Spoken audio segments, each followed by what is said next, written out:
आज की क्लास में हम normal distribution curve and it's property पढ़ेंगे, जो है बीएमएस के थर्ड प्रोफेशनल के सिलेबस में research methodology and medical statistic के सब्जेक्ट में है।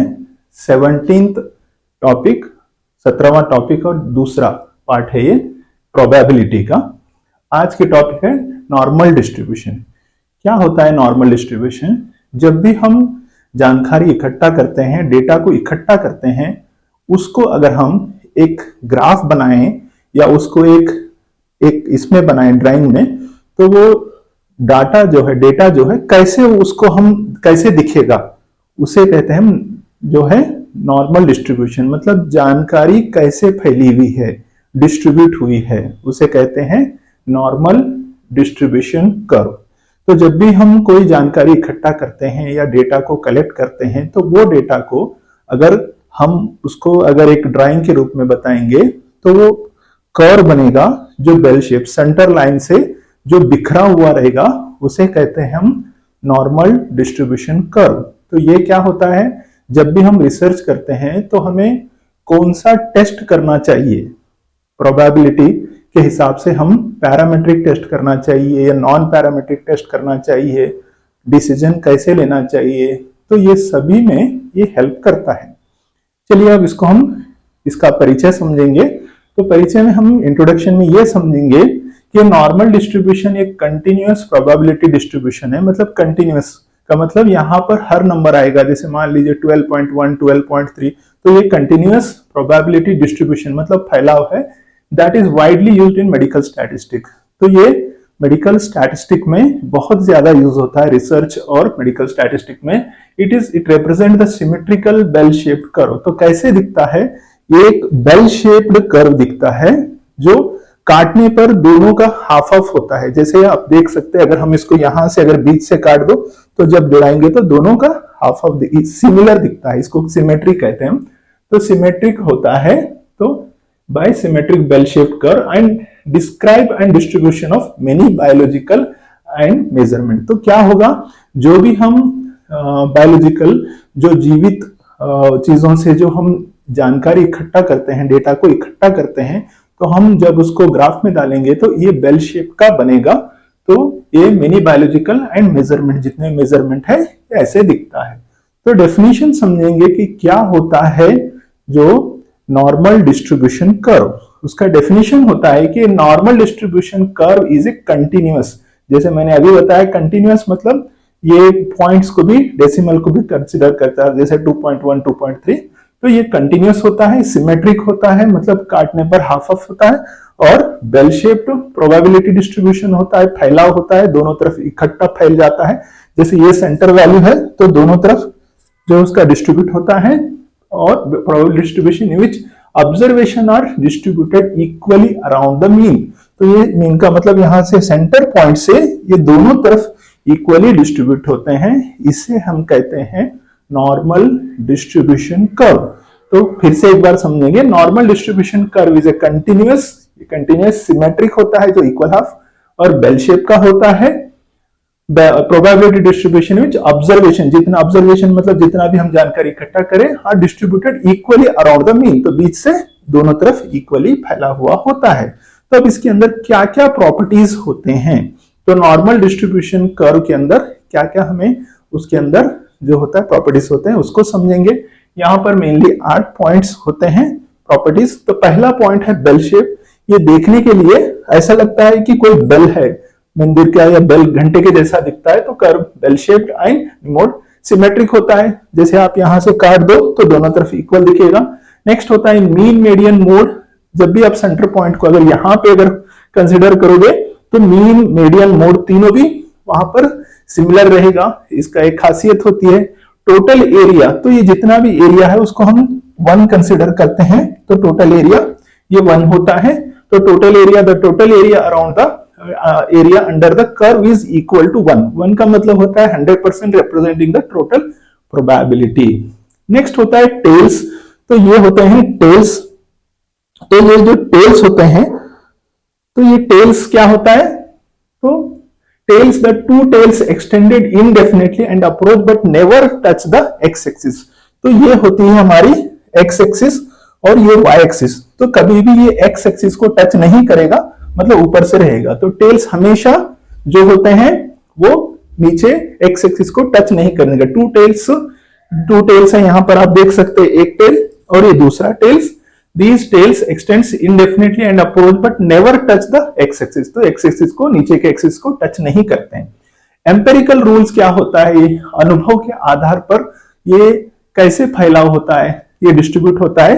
तो with in one standard deviation में, वन स्टैंडर्ड डिविएशन मतलब आप यहां पे देख सकते हैं, तो ये वन स्टैंडर्ड डिविएशन में 68.3 ऑब्जर्वेशन होते हैं। तो जब भी अगर मान लीजिए किसी ऑब्जर्वेशन हम इकट्ठा किए, तो ज्यादातर जो है वो 68% लोगों का ऑब्जर्वेशन जो वन स्टैंडर्ड डिविएशन होता है। जैसे मान लीजिए आपके कॉलेज के 1000 स्टूडेंट का हम हाइट मेजर कर रहे हैं, तो उस 1000 स्टूडेंट्स में 68% का क्या होगा, उसके आसपास ही होगा। जैसे मान लीजिए 5 फीट के आसपास होगा, तो 68% के 5.5 या 5.3 के आसपास ही होगा। तो ये क्या होता है, 68% का होता है। और सेकेंड क्या होता है, सेकेंड स्टैंडर्ड डिविएशन 94% का जो होता है, ये इस तरह से सेकेंड 95.4% का सेकेंड स्टैंडर्ड डिविएशन होता है approximately value. With in 3 SD क्या होगा, 99.7% लोगों का क्या होता है। तो इसी रेंज में हमें जानकारी इकट्ठा होती है। जैसे मान लीजिए 5.5 का एक सेंटर आया है, तो 5.6 आएगा, 5.7, तो यहां पर ये 5.5 का सेंटर है, तो 5.5, 5.4 इस तरह से या बढ़ के आ रहा है 5.6, 5.7, तो दोनों तरफ इस तरह से फैलता है। तो ज्यादातर लोगों का उसके आसपास ही होगा। तो SD3 जो होगा 99.7 होता है। अगली जो प्रॉपर्टीज होती है यह है कंटिन्यूअस डिस्ट्रीब्यूशन। कंटिन्यूअस डिस्ट्रीब्यूशन होता है, कंटिन्यूअसली डिस्ट्रीब्यूटेड होता है। जैसे मैंने अभी बताया डेसिमल्स या पूर्ण विराम के साथ, जैसे 99.2 या 2.2 ऐसे, तो it can be take any value within the given range. तो यहां पर कोई भी वैल्यू आ सकती है इस नॉर्मल डिस्ट्रीब्यूशन में। अगला है डिटरमाइन बाय 2 पैरामीटर्स। तो इसे 2 पैरामीटर से कहते हैं, that mean determine the centre. तो मीन क्या होगा, यहां पर आप देख सकते हैं सेंटर में मीन है, तो mean and standard deviation determine the spread. तो स्टैंडर्ड डिविएशन यहां पर ये स्प्रेड होता है और मीन मीडियन मोड यहां पर सेंटर में होता है। ये इसके 8 प्रॉपर्टीज होते हैं नॉर्मल डिस्ट्रीब्यूशन में। अगला एक एक्सरसाइज एग्जांपल के साथ समझेंगे, हम उदाहरण के साथ समझेंगे। उदाहरण मान लीजिए हीमोग्लोबिन चेक कर रहे हैं पॉपुलेशन का नॉर्मल डिस्ट्रीब्यूशन। जितना हमने क्या किया है, वहां पर कुछ लोगों का हीमोग्लोबिन इकट्ठा किया है। तो मान लीजिए 1000 लोगों का हीमोग्लोबिन हमने इकट्ठा किया है। उन 1000 लोगों के हीमोग्लोबिन को हम क्या कर रहे हैं, एक नॉर्मल डिस्ट्रीब्यूशन को उसको ड्रॉ कर रहे हैं, उनका कर्व बनाकर देख रहे हैं कितने लोगों का। तो क्या हो रहा है यहाँ पर, मान लीजिए उसकी मीन जो है वो 12 आ रही है, तो 12 ग्राम की है, मतलब खून किसी लेडीज का 12% आ रहा है। तो उसका दूसरे साइड का जो फैलाव होगा, तो यहां पर 68% का क्या होगा, 12% लोगों का होगा।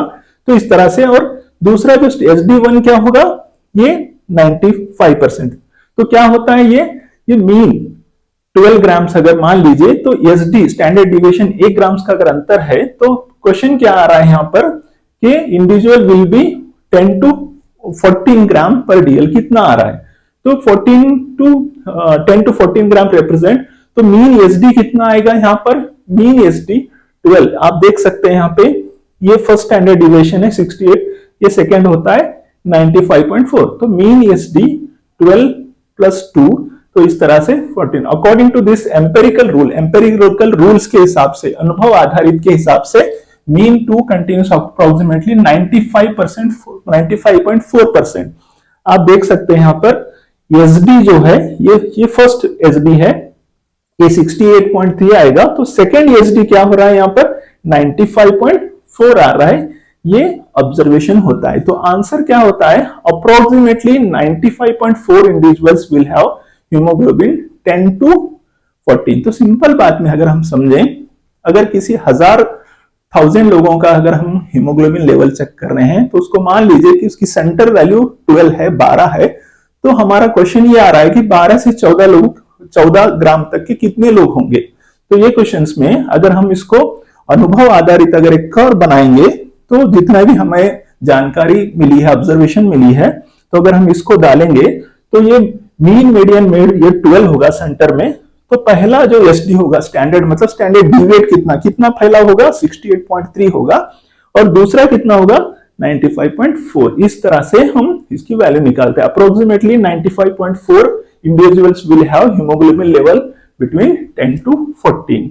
तो ये इस तरह से हम इसको वैल्यू को निकालते हैं। Next application in medical statistics.